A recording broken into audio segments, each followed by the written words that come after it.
You're tuned in to Grown Folks Production. In the mix. With the Commish.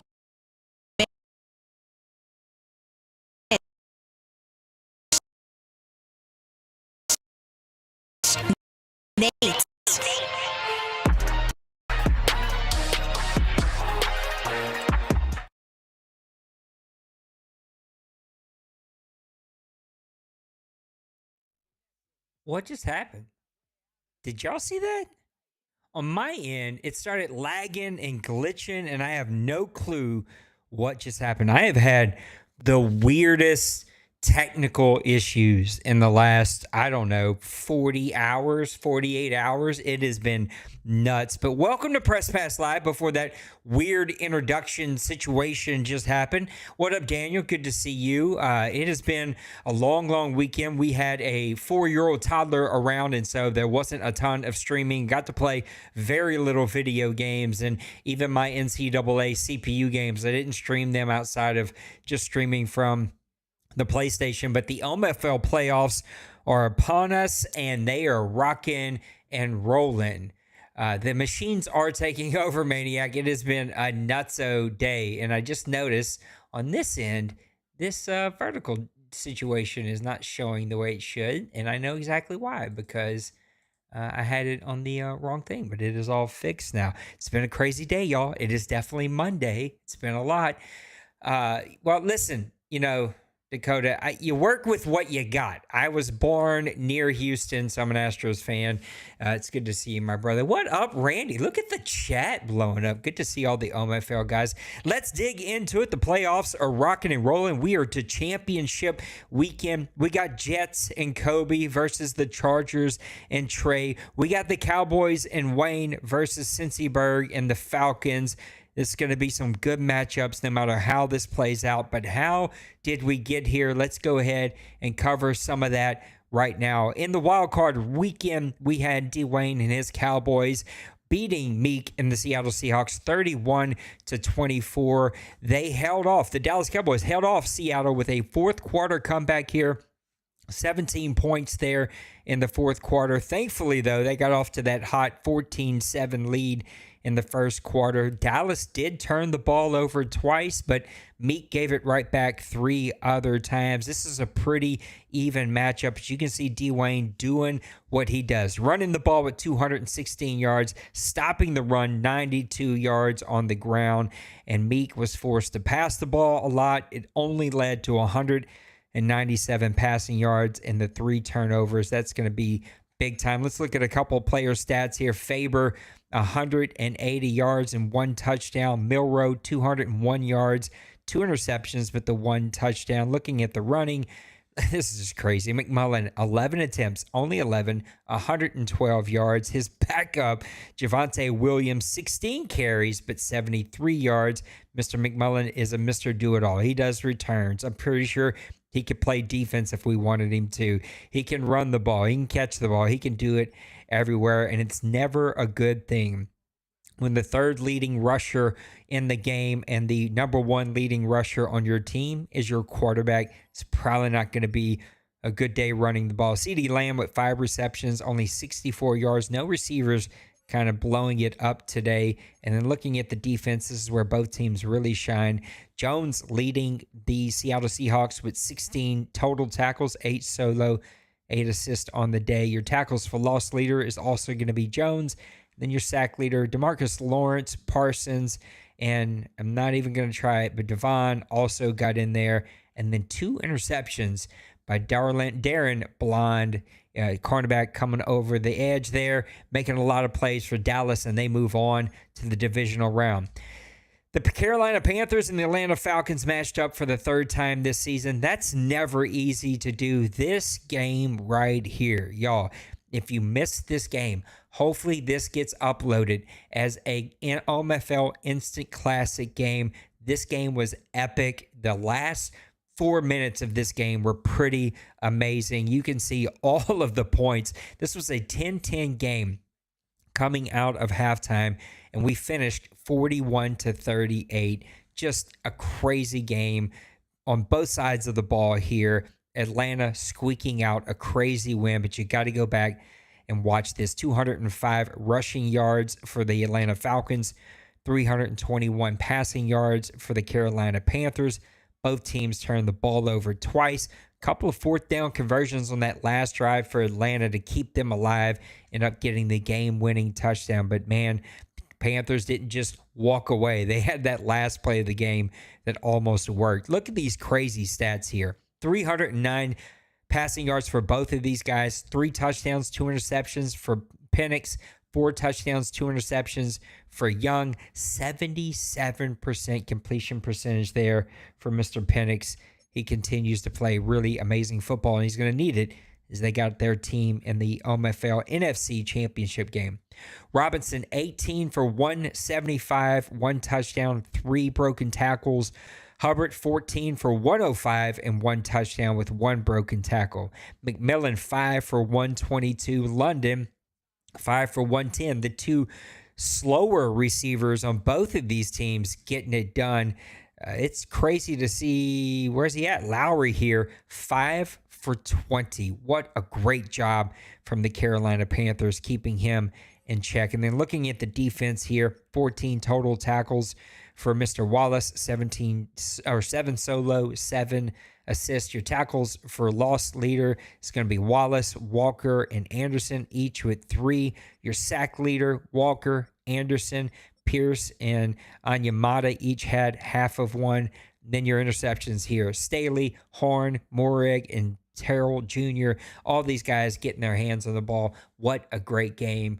This was a super cool game. You got to go back and see this one. Hopefully those guys get that submitted for the OMFL Classic Vault.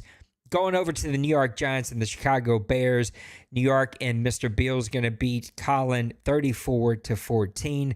This was a dominant performance that was very well balanced. You can see the 109 rushing yards, 231 passing yards, only 9 first downs, which means big play was leading to touchdowns. Those early scores, some defensive turnovers led to a big day. 4 turnovers for the New York Giants defense. They swarm you, they get after you, they attack you, and they cause you to put the ball in harm's way, which leads to points for this offense. Bill only had the ball for 16 minutes, but still came away with a dominant victory. 240 passing yards for Mr. Dart, 3 touchdowns on the day. He was 10 for 12. That's a pretty good day. Aaron Rodgers stepping in for the injured Caleb Williams. Look at that photo. What a photo of Mr. Rodgers. 1 touchdown, 3 interceptions. Rodgers was not able to get it done. Only 60% completion percentage on the day. Etienne Jr., 5 rushes for 78 yards and a touchdown. Etienne, 16 for 16 yards and a touchdown. That's going to be a pretty tough day there. Neighbors, 4 for 127 and 2 touchdowns. Etienne, 2 for 86 and a touchdown. And then finally, looking at your defensive leaders, Simpkins is going to be your tackle leader. Bobby Enrique and a whole bunch of other guys with 3 tackles for loss. Carter, Jones each had a sack plus. And then your interception leaders, Enrique, that guy is an underrated player here in the OMFL. Earl Haywood, what a great photo there. And Mr. McFadden each had an interception. And Bill and his Giants move on. That set up the Rams, the Falcons, the Cowboys, and the Giants. We'll come back more to that later. Let's get over to the AFC wild card here. We have the Jets and the Baltimore Ravens. Kobe's going to beat Nipples 31-20. This one was the opposite of some of these NFC games that we were watching. This was a defensive matchup in the second half of this one. Usually we'll see an offensive game explode in the second half as both teams start to figure it out, start to get on a roll. This one went the other way. 14-7 out of the first quarter, 24-14 lead in the half, and then we only had a combined 13 points scored in the second half. 135 rushing yards for the Jets, 262 passing yards for the Ravens, 21 first downs to 18 first downs, no turnovers in this game, even with the defensive matchup there in the second half, and a 23-20 time of possession. Looking at some team stats, Fields, 3 touchdowns on the day, 66% completion percentage. He outdueled Jackson, who did have a few more rushing or passing yards, but was sacked twice, no touchdowns on the day, only 56% completion percentage. Mayberry, 15 for 77. Henry, 11 for 58. So the running game in this one was pretty tough on both sides. Wilson, though, 6 for 189. Copeland, 5 for 96. The two superstar wide receivers getting it done for their teams respectively. Your tackle leader is going to be Gardner and Sherwood. Your tackle for loss leader is going to be Sherwood and Green. And then your sack leader is going to be Childress and Green. Each shared a sack there. Then your interception leaders, none, because nobody threw an interception, which goes a long way in a really, really great game. This I didn't get to watch in live time, but this looks like this would also be a really great instant classic game because of the defense that was played there in the second half. Randy and his Colts beat Massimo and the Dolphins 28-14, and this was a pickup of the momentum that Randy had before the baby, and he picked that right back up and got going here. 3 turnovers to 4. Miami turned the ball over 4 times. The third down percentage also really heavily leaned towards the Indianapolis Colts. They finished the day with 110 rushing yards, Dolphins 242, very similar to this last game that we just looked at. You can see Richardson, 62% completion percentage. He was sacked once in the day. He did throw 2 interceptions, but the 2 touchdowns would barely outduel Mr. Bowenko, who passed for 260, the 1 touchdown, but the 4 interceptions, and he was sacked 4 times, so they harassed him really well with that Colts defense. Giddens, 6 for 49. Taylor, 9 for 45. Not really a ton of running game there. If you combine what the Colts did, though, pretty good day on the ground. Pittman, 6 for 97. McCool, 8 for 91. So the Colts receivers making some plays for their quarterback, Richardson. Your tackle for leader is going to be Brooks with 9 and Harris with 9. Tackle for loss leader is going to be Brooks and Brown. Your sack leaders, Brown, Phillips, Stewart, a whole bunch here. Buckner, Latu, Brooks. Oh, my goodness. Oh, wait, I'm looking at the wrong thing. I'm looking for tackle for loss leader. My bad. I had a stroke there for just a second. Brown, Phillips, Stewart, Buckner, Latu, all with some sacks on the day. And look at this. 1, 2, 3, 4, 5, 6 interceptions on the day between both teams combined. Massimo, a great season, but Randy's moving on to the divisional round. Not going to talk about the Chargers game. This ended up being a CPU game because our buddy Pepper got in a car accident. He hasn't answered me for 2 days, so I hope he's feeling okay. It looked like it was a pretty tough car accident. He figured he was going to be hurting. I hope he has turned the corner and doing all right. He just joined us, so I think it all ended up working out OMFL-wise. I just want to make sure Mr. Pepper is doing good physically. That's going to set up the Denver Bengals and the number 1 seed team against Trey and the Chargers, Kobe and the Jets versus Randy and the Colts. Got to watch a little bit of that one last night. But before we start unpacking some of the divisional round on both sides, let's turn it over to Mr. Maniac and Dream Bean. Howdy there, y'all. Have you ever had trouble staying fresh in your Madden game? Has your FPR really stunk it up? Do you reek from sweaty gameplay? If you answered yes to any of these, we can help. We are proud to tell you about a great new product. We call it Dream Bean. Yes, that's right. Dream Bean works hard to get rid of stale Madden gameplay. Penetrates deep into the pores to reach those stubborn, hard-to-reach FPR issues. Turn that Madden reek into Madden chic with Dream Bean. State-of-the-art design that gets the job done. We use all natural ingredients to create the best smelling, cleaning FPR product on the market today. So don't delay. Call now and get yourself Dream Bean clean. Operators are standing by. Call 1-888-FPR-CLEAN. Call now. Appreciate Maniac and the Dream Bean product. If you need some cleaning up of that dirty FPR, make sure you give him a call. Let's look at the New York Jets and Kobe beating Randy and the Colts. I got to peek in on this game a couple of different times. This one was nuts. I had it muted because I had family and friends over. But Randy, I could see your face. What up, Zoe? What up, Birdman? Good to talk to you last night, Birdman. We miss you, brother. And I could see that this one, this was a tough one, especially for a team that usually plays really, really great defense, man.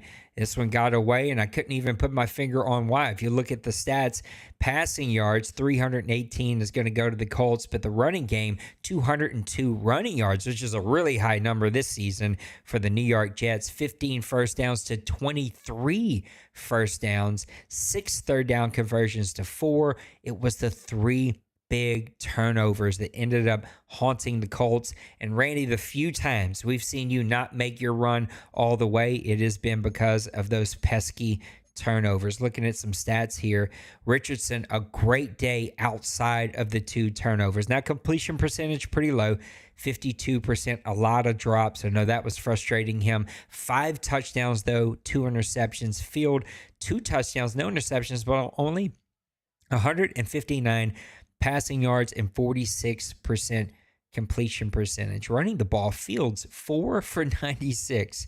I can't lie. That would absolutely drive me insane. He gave up the long of 49. Mayberry 14 for 90. Taylor 14 for 87. But Richardson did his part too. Both those guys ran the ball really well. 5 for 84. I would have broke both of my controllers if I was either one of you. McCool 8 for 131. Warren 3 for 84. He had some really big ones there late in that game. Downs 3 and 4 more receptions. And looking at some defense, kind of felt him on both sides of the ball here. Williams, 9 tackles on the day. The tackle for loss leader is also going to be Williams. Had a big day coming off of that wheel position. Sacks, Buckner, Williams, and Brown. And then your interception leaders, Marshall and Gardner for the Jets, each of them making plays on the outside. The only 2 turnovers from the Colts, they ended up being big ones, even in a game where 50 points were set up in this one. That's just a tough one. Both of those guys usually play really outstanding defense. So it was surprising to see such a big score explode there. Randy says, couple unlucky plays on my end and 2 stupid interceptions. Kobe was the better player. I'll get back to pass happy. Yeah, it was a really good game to be able to watch.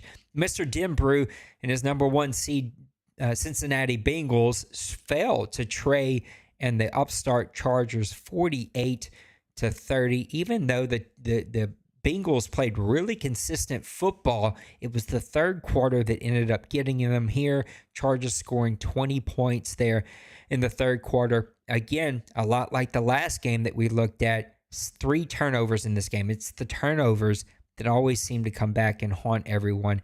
185 rushing yards for the Bengals, 351 passing yards for the Chargers, 6 third down conversions to 5, and then the 3 big interceptions on the day for the Bengals. Looking at some stats here, Herbert played really outstanding. 351 passing yards, 4 touchdowns on the day, a 77% clip there. Burrow only 57%. He was sacked 4 times, 1 touchdown, the 3 interceptions. Mr. Joey B struggled today. Brown on the ground, 10 for 158, a long of 76. Brown was doing his part to continue to keep the playoffs rolling. Hampton, 15 for 77. Looking at your reception leaders, Quentin Johnson out of TCU, 6 for 122 and 1 touchdown. Chase, 7 for 104. And then finally, your defensive leaders here, a couple guys with 9 tackles, Dukes and Turner. Your tackle for loss leader is going to be Clowney, still getting it done there. 1.5 sacks also for Clown. Ooh, we'll try that again. For Clowney, 1 sack for Tooley, 1 sack for Tart, and then a half a sack later there. Dukes with 2 interceptions, Molden with an interception as well. And the Chargers sneak away from Cincinnati and the number 1 seed Bengals with a victory to set up the AFC matchup between Kobe and the Jets at home, hosting Trey and the Chargers in the AFC. And I don't think there could be a more ego and bravado in the AFC Championship than these 2 guys. These guys have confidence. They have confidence in their game, their play calling.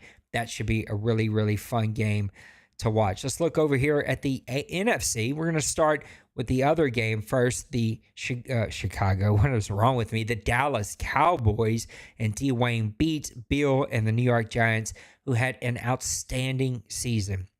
That defense was loaded, but that offense needed help. Bill was able to put a lot of good pieces together for a really outstanding season. He just ran up against a really good team. And anytime you're trying to play Dwayne 3 times in a season and get a victory in the playoffs, well, good luck to anybody that's doing that. The Giants fall 32-14 with an outstanding fourth quarter there for Dallas, scoring 10 points and only allowing 7 points in this whole second half. 111 rushing yards, 233 passing yards. He also led in first downs with 16 first downs, 3 big-time turnovers there for the Dallas Cowboys defense. Let's look at a couple stats here. Faber, 245 passing yards, 2 touchdowns. He was sacked 2 times. He can't hardly give up any sacks there to the New York Giants. They swarm you from every way. Dart, the rookie, struggled today. Only 63%, which is higher than some of these other games that we've seen. The 2 big interceptions and only 170 passing yards. That Dallas Cowboy defense was just swarming these ball carriers and receivers. Etienne, 9 for 67, but kudos to the New York Giants running defense. You can see they did combined a pretty decent job holding them right at 100 yards. Williams with 11 for 57, McMullen 12 for 47, and no touchdowns combined between those guys. Pickens, 3 for 69 and a touchdown. Neighbors, 3 for 62. Defense was the story of this game on both sides of the ball. Bunch of tackles leaders tied there with 7. Couple guys here for tackles for loss, but Lawrence is going to be your leading guy there. Your sack leader is going to be Haywood. Not even going to try Osa's last name. Parsons, and then your interceptions are going to be Clark and Hooker. That Clark one hurts because you're trying to attack the middle of the field, and Dallas does that so well. He's able to take those away. And Dwayne moves on to the NFC Championship game. And another shocker here, we got the Rams and D-Money falling is the word I'm looking for there. What up, Connor? Falling to, I don't know why, Connor pops in and posts the same thing over and over and over, and then he deuces out. So is what it is. D-Money and the Rams fall to Cincyberg and these Atlanta Falcons 46-43. I didn't get to see this one. I had a busy Saturday, but this one looked like a back-to-back OMFL Instant Classic game here.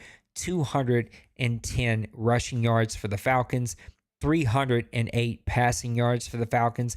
Anytime you can lead in both of those categories against D-Money, you're doing something right. 24 first downs for the Rams, 20 for the Falcons. So both offenses were really rolling, and the 2 turnovers each from both of these teams. Penix, 4 touchdowns, 1 interception on the day. He was sacked twice, but still finished the game with 80% completion percentage. Man, Penix is playing the best football of his season right now. Stafford, 265, 2-2, 65% completion percentage. He did stay upright, but there was some pressure in his face all day long. Kyron Williams, 18 for 132, followed by Bijan Robinson, 15 for 122. Both of those guys, man, were making big plays after big plays. You can see we got along a 29, 67, 41, 21. The running game was really rolling for both of these teams, probably because they expected that pass game to be rolling. Looking at the reception leaders here, you got Pitts, 7 for 207, London, 6 for 74. Lowry, another game held in check here, 4 for 14. He did have a touchdown on the day. Jarius Tyson, this guy's dangerous. We seen what he did last Madden. He's picking it up here, 9 for 138 and 2 touchdowns on the day. Excuse me. Look at A.J. Terrell, 15 tackles on the day to lead the game. And then looking at your tackles for loss leader, Ellis and Verse, each with 3. Your sack leaders, Verse and Young, and then your interception leaders, Scruggs, Spates, and Jordan. Cam Jordan still getting it done. That's a sick picture that Cam's got here. And the Atlanta Falcons shocked the number 1 seeded, I almost said St. Louis. I don't know why. Los Angeles Rams and D-Money to move into the NFC Championship. We got Dallas and the Falcons. We got the Jets and the Chargers. We're going to come back and break down a couple of those here in just a second. But first, tossing it to our buddy Trey and the Bull Medical Facility. Turf toe make you miss a kick, pulled hamstring snuff out your tush push, or emotional trauma from a drop pass costing you an OMFL bowl?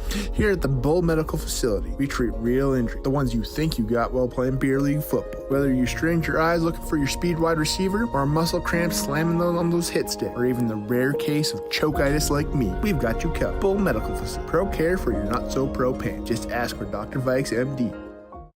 I got to admit, that is one of my favorite ones that we have. He did a really good job with that, man. AFC, NFC championship.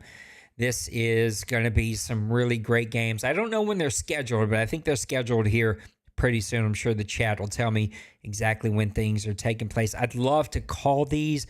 I don't know that life is going to allow me to. I haven't had a ton of time to stream lately, and when I have, I've just been burnt out, and I haven't wanted to turn the stupid camera on. But I promise you, we're going to get back to it. This is my favorite time. These playoffs just went really fast, and I've just been really busy. So tomorrow night, both of them tomorrow night. So cool. So I might be able to call those if the wife lets me out. We got Dallas and the Falcons. I actually, when I look at the playoffs as a whole, I don't know what to call, because none of this has been the way I thought it would be. When you look at a couple of these games, got super defensive, a couple of these games got super offensive, not quite how I would have called them, not quite how I thought we would have gotten here. But the Jets overall play a super balanced game, and they're going to face a red-hot trade team who really leans on his skilled playmakers. He leans on the running backs to make plays, the receivers, the quarterback. It's going to be a matchup between two teams that I think play similar, but the Jets have the ability that they could sort of play whatever sort of game is playing out. You want to go defensive, he'll stack the box, he'll send the blitz, he'll knock the ball out, he'll get after your quarterback, he'll cause turnovers. You want to pass it and air raid it, he'll spread you out 3, 4, 5 wide. He'll shotgun you. He'll get the ball to his playmakers and make plays. Trey, on the other hand, I think can, like a lot of us, tend to get pass happy. He plays his best football whenever he's super balanced. When he is really, really balanced, he's a pain to know, because now the play action works off of that. Now he can get the ball out to his playmakers. He's picking up first downs. He's gaining confidence. To me, it's going to be which quarterback plays better here, Herbert or Fields, which is a real life joke, but that's where we are in the OMFL. Fields has, both of these guys I would expect have the added ability to run and pick up a first down. We know that turnovers go a long way. Sacks go a long way. It's going to be which defensive line can get after the quarterback. And to be honest, with both of these rosters, I don't know which way this is going to play out. I don't know if this is going to be an offensive game, a balanced game, a defensive game. We're just going to have to wait and see what the weather's like. That could go a long way. If we get a snow game, this thing could take a whole nother turn about which team can establish the run. Neither team have been really, really awesome at that. They've had spurts, they've had moments, and at times they've been able to establish the run. But I think both guys like to establish the run and then off of that play action to the big-time playmakers. It's going to be a great game.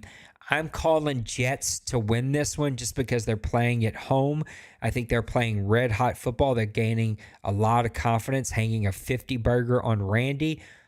But you could also make the argument that Trey just beat the number 1 seed Bengals, and Denbrew, who we know is just a staple here in the AFC playoffs, and he's coming off of that with a big-time victory, an 18-point victory there against Cincinnati at home. So he's not going to be a stranger. Trey's going to have that like road dog mentality. I'm on the road. We're huddling together. We're going after it. We're going to go make plays, and it's going to be great.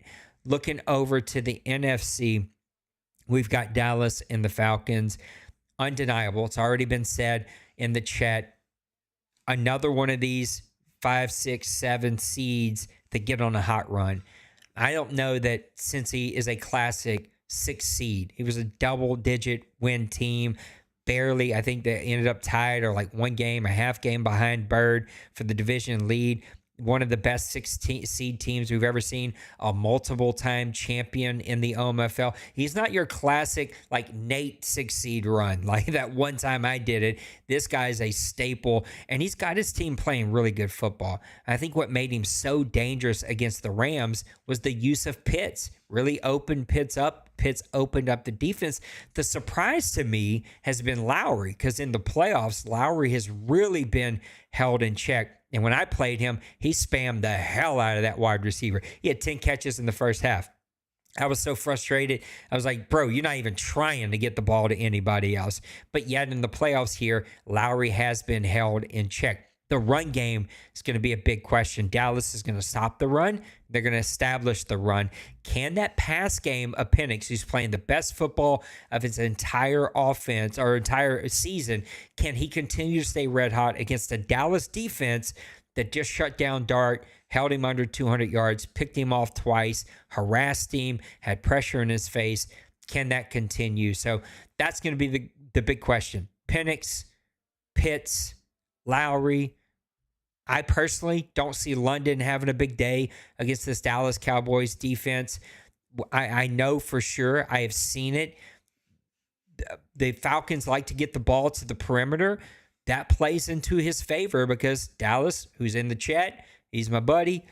He likes to shut down the middle of the field. He's going to take everything away with that middle linebacker, and that defensive line is going to get after you. My head says pick the Atlanta Falcons because of how hot he is. I just think he doesn't match up well, and both of these teams are hot on the opposite sides. Really great defense there from Dallas. Really, really fun, explosive offense from the Falcons. I'm calling Dallas. He's at home. I think the defense is going to just play to win here into the playoffs. And we're going to have a Dallas and Dwayne versus Kobe and the Jets matchup in OMFL Bowl number 116. How do you think it's going to play out? I want to know in the comments, even if you're watching this after it's live. Come talk with me. Tell me. That comments, that engagement helps us out a ton. I want to know what you think. What's going to happen in the OMFL playoffs for 116? I don't know why my kid is yelling at my wife. I guess my wife just got home. But it is going to be a really, really great one. And what an amazing end to season 116. This is telling a great story, man. What's in front of you right now is the story of what season 115 or 116 has been. It's been the story of like really explosive offense, playmaking defense, drops, getting used to the weather, a tough run game. It's been all over the field. I can't wait to see how this one is going to play out as we come to the very end. All right, another little commercial. This time we're going to turn it over to Bird in Jukes Jerky Sauce. I don't think I'm ever saying that right. And then when we come back, we're going to unpack the OMFL mailbag. Does your halfback feel like he is stuck in the mud? No matter which direction you go or what button you push, you just can't seem to shake that pesky defender. Well, don't you worry. I've got just the thing for you. It's Birdman's Jukes Jerky Sauce. Yep, you heard that right.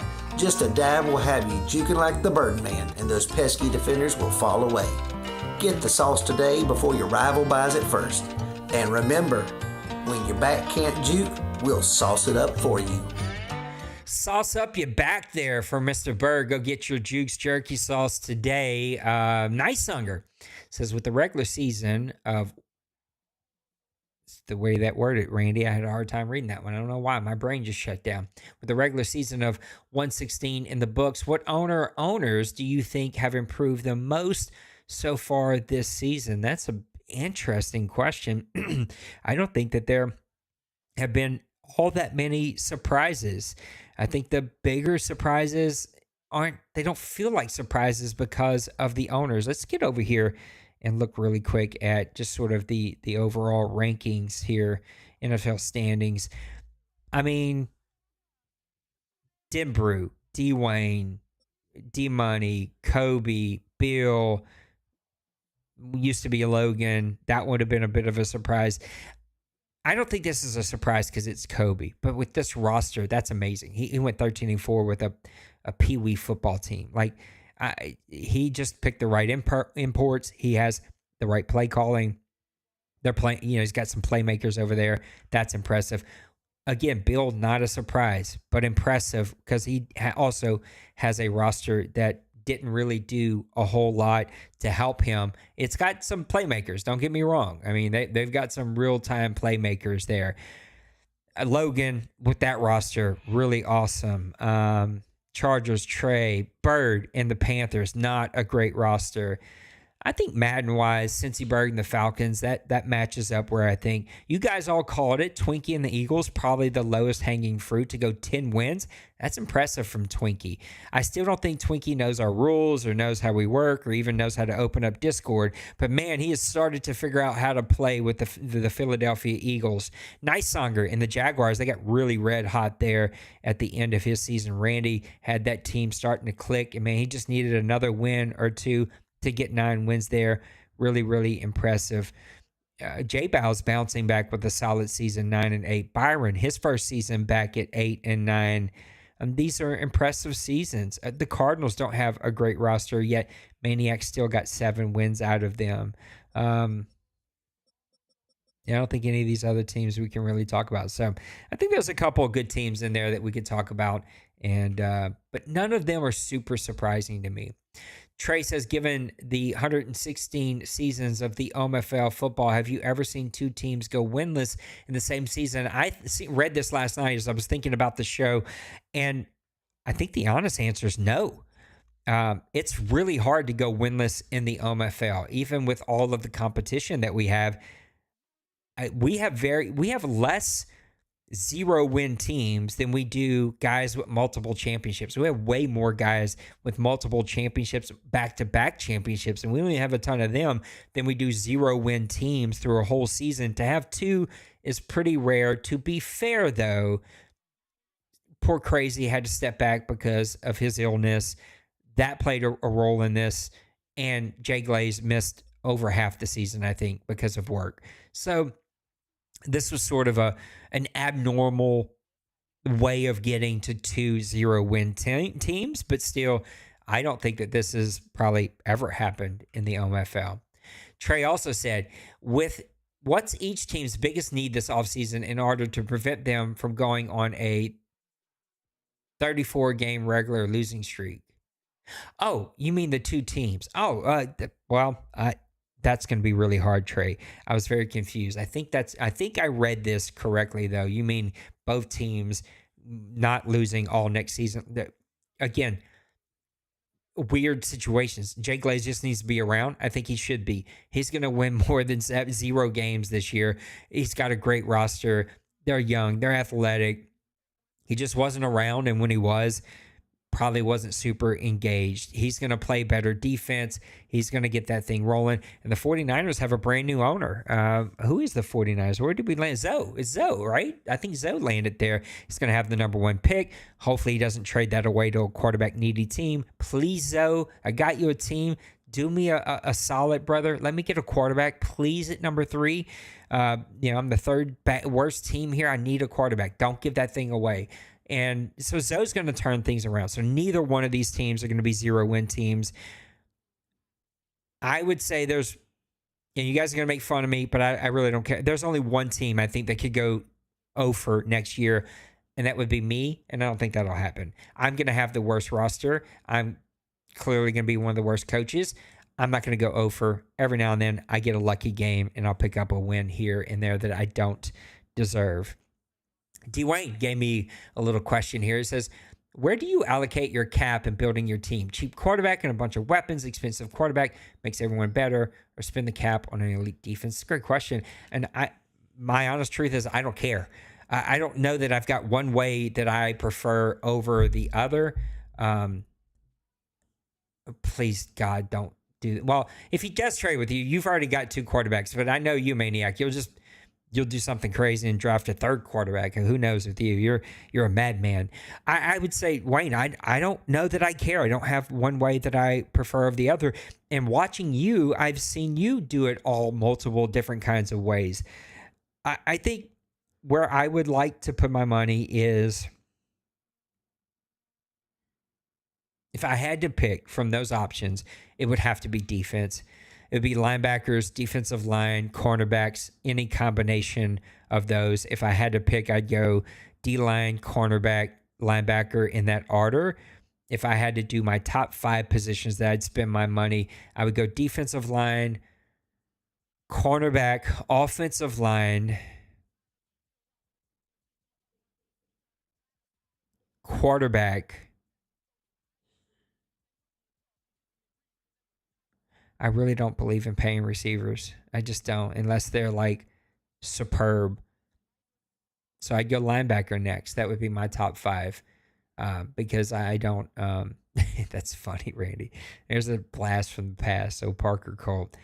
And I've done it the other way where I had Hal and Anthony. I paid them both and it was worth it. I know I didn't win a ton of games, but that last season I finally got things rolling. And I think I got things rolling because I found me a center that made the whole offensive line play well. And that offensive line played better. I've also had seasons where I invested in the defensive line and they played well. So I think there's a variety of different ways, which I love about the OMFLs. Everyone has an opportunity to do it just a little bit differently. And it's like what fits your style. The 2 positions I have the hardest time paying for, safety or linebacker. And I say that from who you user. I think anybody that you user, I'm not going to pay a lot of money for that unless it's just like an exceptional player. For me, it's safety. So I'm not going to go pay a big time safety. For a lot of guys, it's linebacker. I'm not going to go pay for a big time linebacker if I'm using that linebacker. Cornerback, I'm going to pay that. I want them to shut it down. Defensive line, I want them to get after the quarter. I'm going to pay for that. Also, receivers, the other position I don't want to pay. I just feel like you can pick up a receiver from anybody and it's going to be fine. Is he fast? Can he run routes? Now, in this Madden, lots of drops, so you need to make sure you can catch the football. But I think either way, that's going to be the way to go to build the team. All right, one more commercial, and then we'll break it down, and then I'm getting out of here and hanging out with my wife. Let's go over to Miguel and Miguel Law Firm for when your nips get in a twist. Call Miguel. ¿Estás dolido por Madden? Oh, pues llama 4444. Es Miguel. Te ayudaré a mejorar tu vida. No Madden, no McDonald's, McFlurry. Adiós, amigo. 444-4444. Llama, te puedo ayudar. When your nips has been twisted, please call Miguel. No hablamos inglés. The horns at the end get me every single time. Where did he get an air horn to blow? I have no clue, but Miguel is one of a kind, and that's why we love him here in the OMFL. There's a variety of different ways that we could probably take this thing to talk about, but the honest truth is that we're just in a good place, man. I'm keeping an eye on sliders and stats. I know the running game is hard, but honestly, defense is so hard in this league. We just seen a 43 to 50 game in the playoffs. Like, something has to be hard. We can't make everything super easy. I'd love to tighten up the pass defense a little bit to make passing a bit harder. But again, we've seen, I think the points are coming from turnovers, and that's always going to be a thing. So I think we're going to leave them alone and not really touch them all that much. I think the good mixture of speed is right there at 50. I might slow it down a hair, 51, but if I do that, then it leads to less sacks, and we didn't have a lot of sacks. I think that's what we're missing is sacks. So I think we're in a really good place. Gonna leave it alone. Hopefully, I'll keep an eye on it every couple of weeks and see if there's some small tweaks. But I feel like overall, we're in a really good space. And my favorite part's coming up is the offseason, just because I got money and I get to hit the reset button and I get to draft a quarterback, I hope. But overall, it's just the funnest time. A lot of guys usually engage with me. I know I've been doing Press Pass Live alone for the last couple of weeks. It really just became a people management issue.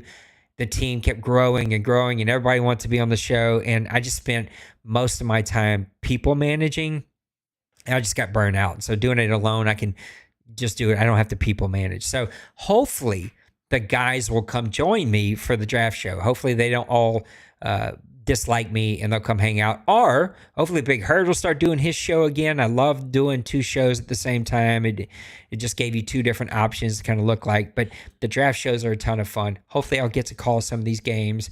Maniac or any of the guys around, I'll reach out to them to see if they want to come and they want to help me call these games. I think it could be a lot of fun being able to call them and just overall just enjoying the game. There's a lot of shooters coming out. It's just a good time to be enjoying grown folks as a community, enjoying all the relationships. NHL, you guys always have a big group in there every single night. I know you guys are enjoying that game.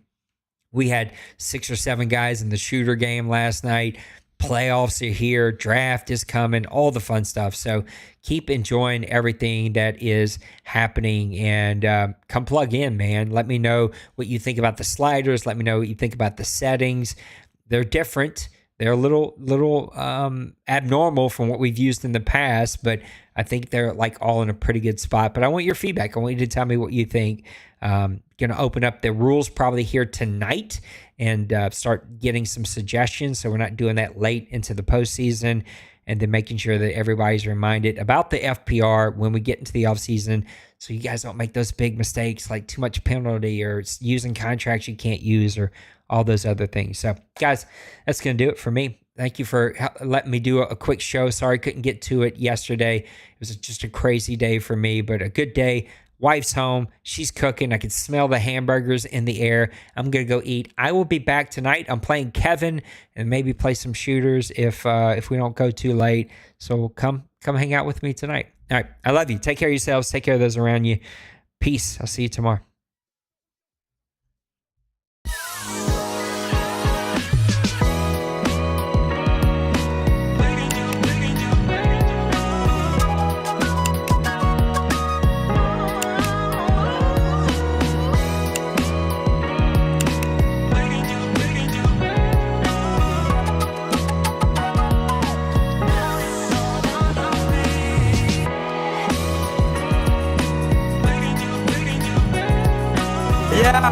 Smash that like and subscribe.